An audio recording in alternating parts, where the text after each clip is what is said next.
And one chapter later, gotta make another video. Okay. Good grief. So, we got a lot of information here.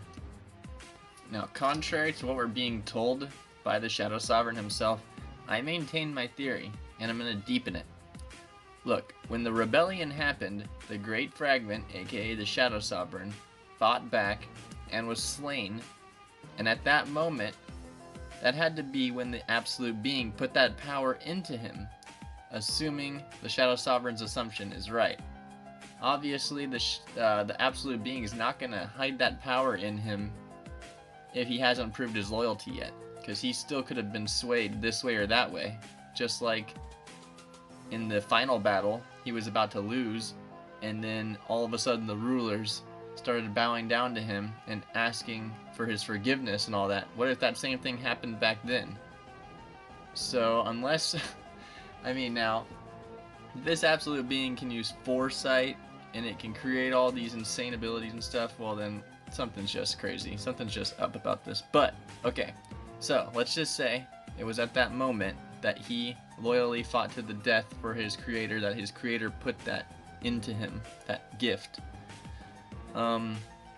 So even right up to the point that the Absolute Being, even right up to that point, the Absolute Being had epic broken powers, even to defy death. Not only that, but it shows the Absolute Being had a knowledge and a mastery over death itself and the abyss. It proves it hadn't forgot about all those who died. Now, what if the angels and sovereigns weren't meant to fight? This theory doesn't hold too much weight with me, but I might as well just get it out there quick. Got a little bit of evidence. They said they were born to. So much so that with their physical strength and mana that the Absolute Being granted them in the first place, somehow with that alone, they were able to beat the Absolute Being. Oh, cray. The Shadow Sovereign was hinting that even the Absolute Being had limited power, but it was broken to the very last second, even giving the powers of death and the mastery over it to the Shadow Sovereign. So, yeah, that doesn't sound like limited power to me, and apparently it had some crazy foresight and stuff. Alright, well, but look at the Shadow Sovereign's conundrum. He's so extremely intelligent. He lived for the sake of revenge, but then when he was gonna lose and they tried to forgive him, he just went and left on a philosophical journey, a spiritual journey to go find a place where he might belong. That shows that these beings have such high levels of intelligence. How many shows have you seen where, oh, they're gonna lose, and then they beg for their life, and then they spare his life, and then he goes back and plots revenge again, and then he loses, and it's just a never-ending cycle, you know? But this is so much deeper. He has so much intelligence. So the rulers as well, think about it, they didn't slay the King of Giants. Why didn't they just kill him and say, okay, we're one step closer to totally eradicating them? Why did they put him in a dungeon? Hang on a second, let's see. So yeah, what if killing each other wasn't supposed to happen? But once it started, the Absolute Being wanted them to use their intelligence. Maybe that was the Absolute Being's greatest gift to them, to overcome it. But the rulers kept wanting to resolve it by killing the sovereigns. And the sovereigns themselves were also the Absolute Being's creation. So the sovereigns have extreme intelligence as well. Maybe they weren't meant to just fight each other over and over again, but they each had a place and a specific role to fill, but they jumped the gun and things got out of hand. He even used the term artificial intelligence, like why we fear it, because we make artificial intelligence, it keeps getting smarter and smarter, and then it overthrows humanity, kills us all. But if that happened, isn't that the same thing as what I'm describing here? We had high hopes for that artificial intelligence. We wanted it to experience the joy of life like us. We wanted it to use the intelligence part of it, not the capabilities of violence. We didn't want that to happen. That was the last thing we wanted to happen. Of course it has that capability and it can build on that, but we don't want it to be violent and evil. We're hoping it's going to be able to benefit us, and we don't mind coexisting with artificial intelligence if it could, be like that. So I'm thinking something might be going on like that with the sovereigns, the rulers, and absolute being. But I'm not putting too much weight on that theory right now. So let's get into some other stuff here. We got so much information to go over in one chapter. Oh, that's too much. So the Shadow Sovereign was assuming it wanted revenge. It was assuming that gift it was given was to annihilate the rulers and punish them on behalf of the absolute being. But then what would have happened after that? It would have just been him and all the other sovereigns, and then all the sovereigns would destroy everything. They'd have a gigantic army and just leave things desecrated. Then what would he do? Destroy them too?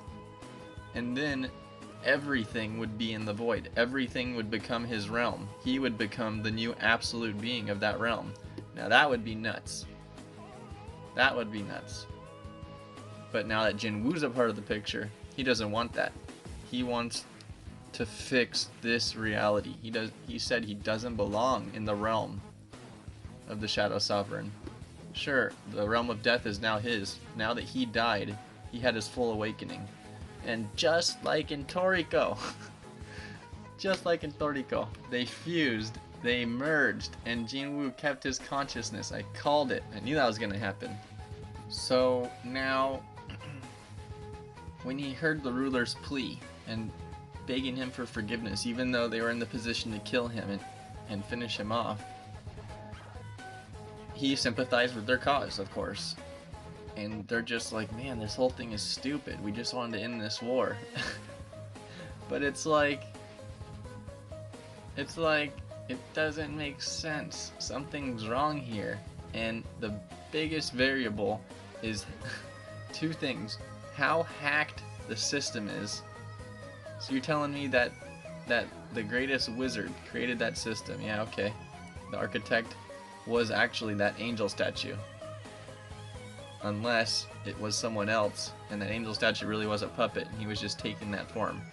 The fact that it looked like a fragment of the most brilliant light, a ruler, seriously threw a monkey wrench in our plans and in our theories. That was getting me. But okay, it makes sense. It looks like what the Shadow Sovereign used to look like. Okay, that's great. And we kind of put two and two together on that. We had hints of that in what we were saying, but we just weren't sure. The other variable is the absolute being. They're saying this thing is so broken, so hacked, so OP, and yet it's so weak. It ran out of energy at the last second when it needed it the most. Oh. It compared it to artificial intelligence. I said this before, but this is a little different. If you made artificial intelligence, what are you going to do? Just like Krillin and the androids in Bulma. They made a shut-off switch. Of course, we know freaking stupid Krillin couldn't shut it off because he was in love with Android 18. But if humans made artificial intelligence today, and they had capabilities to destroy humanity, but also capabilities to entertain us or benefit us, we're gonna make a shut-off switch just in case things go horribly wrong. We want to cut it off right at the, we need to have a backup plan. You're telling me this absolute being didn't have a backup plan? The name absolute being, it's absolute. When light and dark was there, nothing else existed. This thing was there. And you're telling me it just went down that easy? Fantasy. Major fantasy. So, let's keep going through here. So, after some time went by, the Shadow Monarch just disappeared for a while. Then he just popped up. He was like walking down the street, and then he walked past the Sovereign of the Beasts. And it was about to go down. Luckily, apparently, the Sovereign of Berserk Dragons was just walking down the street too at the same time, and he's like, hey, now's not the time to fight. We need to make up for our declining power. We need to kind of work together and be friends, you know? Let's kick it. Let's keep it cool. And yeah, I didn't know the Sovereign of Berserk Dragons was so like into mediating peace. He's the Sovereign of Destruction, for crying out loud. What's going on here? So let's see, what else we got? Let's keep moving. Okay, so while the Sovereigns were looking for a new world to foster their new armies and stuff, hidden away from the eyes of the rulers, they were going through the cosmos. They were literally going through the universe, seeing planets and all that stuff. So yeah, we're getting universal here. That's awesome. Great. And then they found Earth, and they succeeded in penetrating a pathway from the gap in the dimensions to the planet. So they basically somehow mined a dimensional hole from where they were to Earth. Then that quickly led to Earth's destruction. Like, beyond apocalyptic, Earth was destroyed straight up. And Jinwoo's like, oh man, is this the future? And he's like, no. No, no, no. This is the past. And Jinwoo's like, what? What's going on here? Apparently Earth has been destroyed like 10 times already. 10 times. And one of the tools they got from the absolute being's might could just turn back time. 10 years. You need a reset switch, here you go. 10 years they could play back time. This absolute being died, but just one of the tools made from his might could easily turn back time 10 years, 10 times, no problem. Playback, here you go. So you're telling me when he died, his might still had so much power that it was able to just turn back time 10 years, no problem. And what about all the other tools they made from his might? Yeah, right.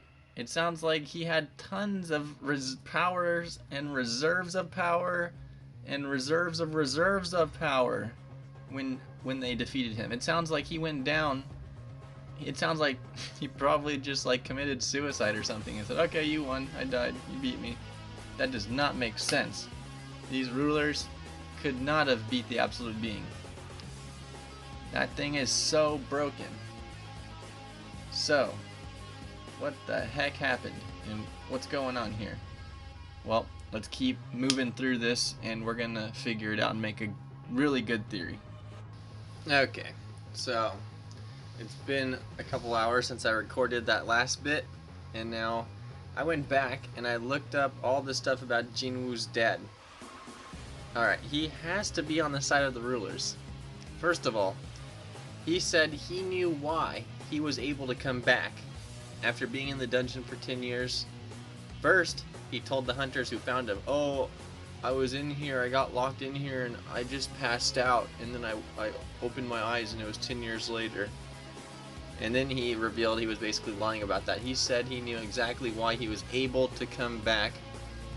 He knew of the Great War that was going to take place. He even said that weak humans and weak hunters would simply be used by the Sovereigns. He said beyond abilities, he had quote-unquote special qualifications. He's got to be on the side of the rulers. But he also has to know about the Shadow Lord and Jinwoo.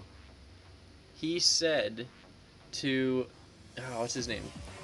Dong Suk or whatever, you know, the really bad guy who got in a fight with Jinwoo's dad and wanted to kill Jinwoo, who later on got turned into the Shadow Soldier, agreed.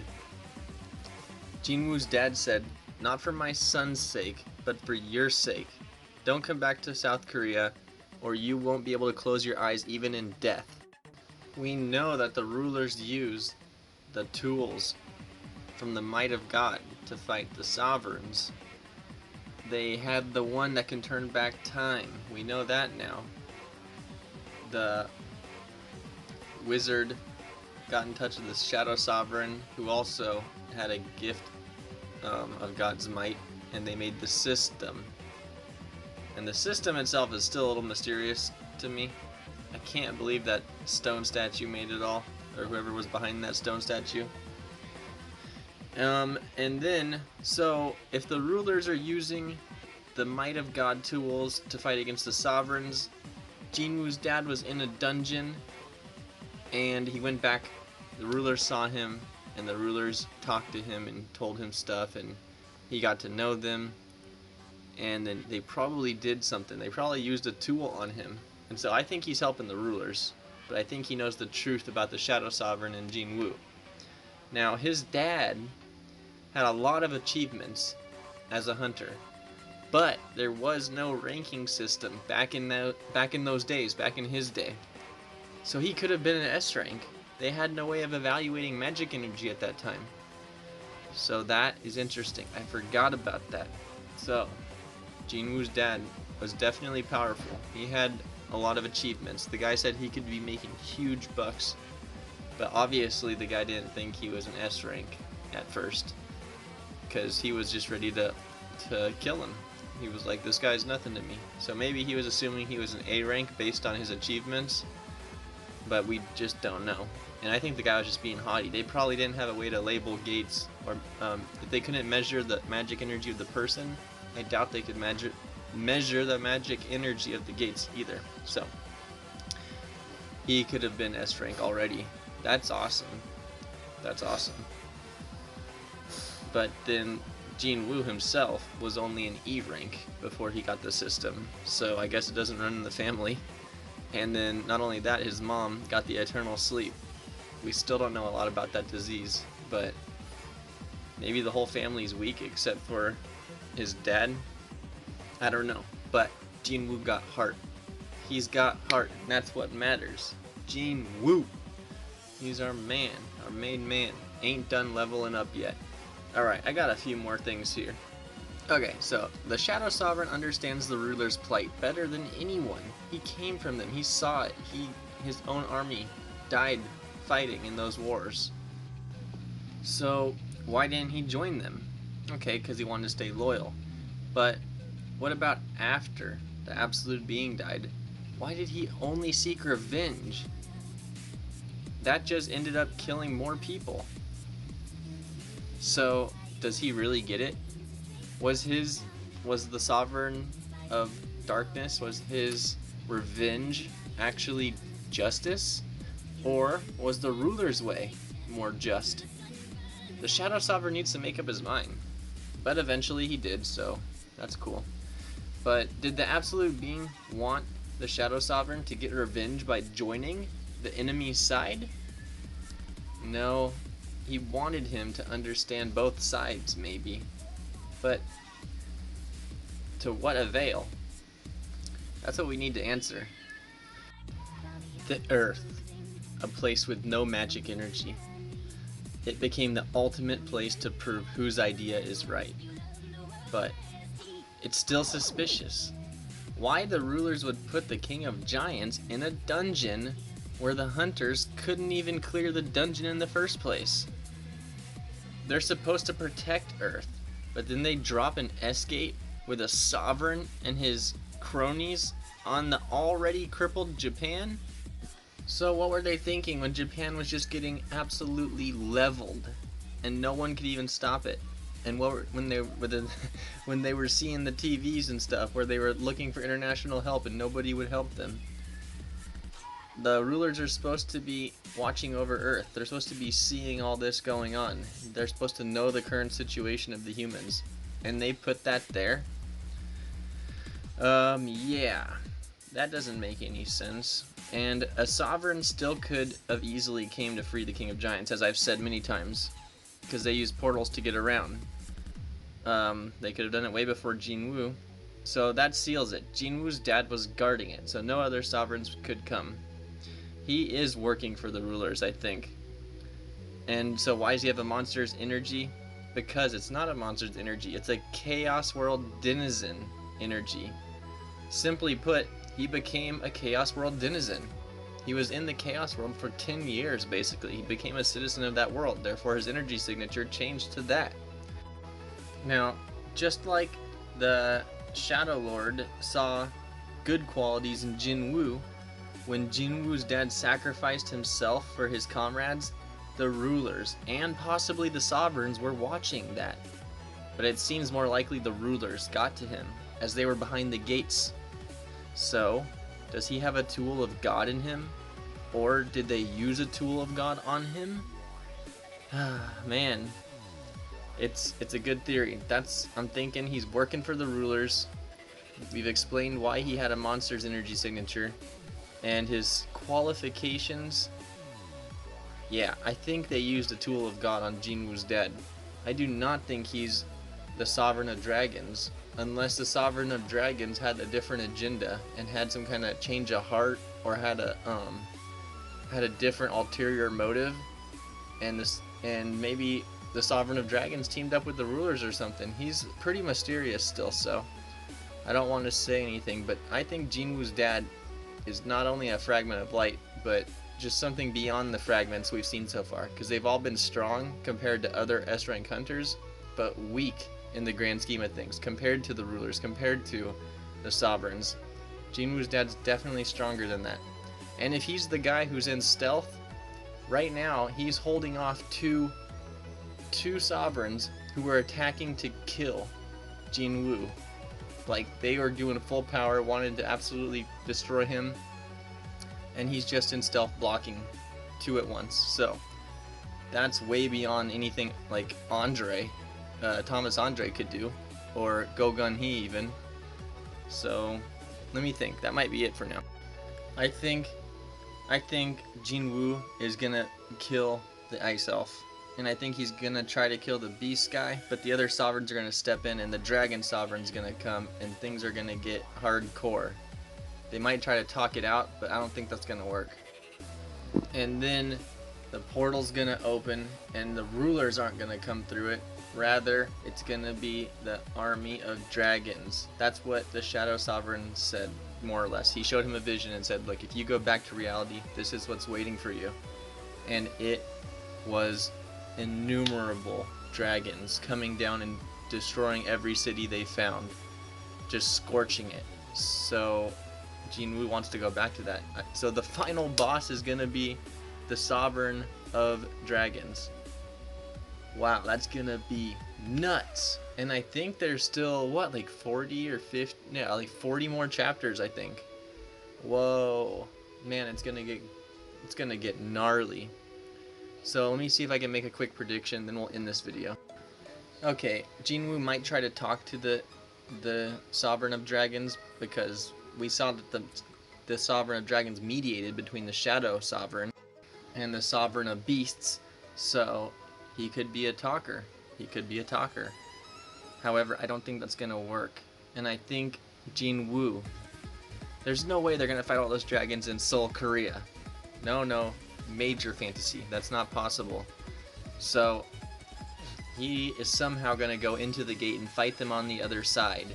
Meanwhile, the rulers are gonna come in to Korea and start evacuating the people or something, and the rulers are going to be the backup. And I think we're going to see some of the ruler generals fight a couple of the actual sovereigns. I don't think Jinwoo's going to kill them all. Jinwoo's going to fight the dragon sovereign. And yeah, we love seeing his shadow people get made and fight and stuff, but we want to see Jinwoo fight him one-on-one, the actual emperor of dragons. That's gonna be awesome. I think that's gonna happen. I think they're gonna fight though inside the portal. Jinwoo's gonna try to go through it again, and at the proper time he's gonna make it through and fight in that realm. And Jinwoo's dad? Well, I think he's finally gonna act like a real father and husband and get his family to a place of safety. He probably has a buddy among the rulers, and he's going to entrust his family to them. And then he's going to join the battle. He's going to fight some sovereigns. So, let's see how it goes. I can see Jinwoo's dad fighting off a bunch of, like, monsters for his family, and then he gets his family into protection. Then he goes to try to help Jinwoo. and something happens. Jinwoo's knocked out or something, and the Shadow Dragon goes to the Dragon Sovereign goes to kill Jinwoo, and Jinwoo's dad sacrifices his life for Jinwoo. Jinwoo hasn't seen him after all these years. He hated him at first, then he came to respect his sacrifice. Then he opens his eyes, and all he sees is his dad protecting him, getting killed by the the Sovereign of Dragons, and then Jinwoo gets triggered and has some crazy final form power up type of thing. That would be nuts. Oh, I don't want to see that. I want him to have a happy family after this, and I want him to marry Chahain. Well, alright guys, this is it for now. No gym needed. I'll see you next time. Thank you so much for hanging with me. Join me in the comments for a discussion if you've got this far. If you haven't, read it later.